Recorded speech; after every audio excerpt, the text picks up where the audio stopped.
Ayan. Charan! Ito yung kulang ko, guys. Ayan.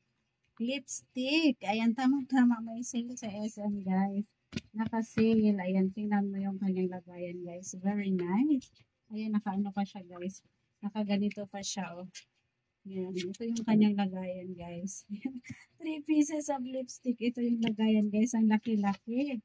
Ayan po ang laki-laki niya. Ayan. So, nakabili ako ng ano, guys. 3 color ng lipstick. Ayan po. Kasi ano siya. Matte color to siya, guys. Ayan. 295 ang isa, guys. So, bumili ako ng ano, red color.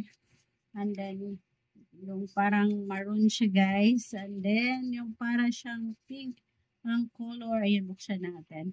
Buksan natin, guys, para makita ko kung alin dito ang ano. Ayan siya, guys. So, ayan siya. Ayan. Dahil naka-sale, 3 peraso na yung aking binili.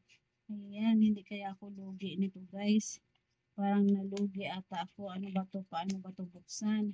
Bakit parang ang hirap buksan niya, guys? Oh my God. Ayan pala. Ito pala. Ayan, guys, yung kanyang color.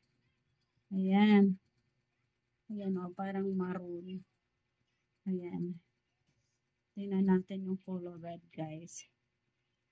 Ayan. Isa-isahin ko lang ito pag, ano, guys, gamit. Isa-isahin ko lang siya pag gamit. Ayan, 3 na yung binili ko, guys, kasi naka-sale na siya. Naka-save na ako. Ito ata yung, ito yung red color, guys. Charan! Red color of lipstick. Ayan, parang ang ganda. Ayan, mamaya ita-try ko to siya, guys. Ita-try ko to mamaya. Yan, ang una ko munang gamitin, guys, itong red color. And then, hintayin ko muna siyang maubos bago ako mag-try na. Bago ko gamitin tong ano, guys. Yung natirang kulay. Ito parang kulay, ano to siya, guys.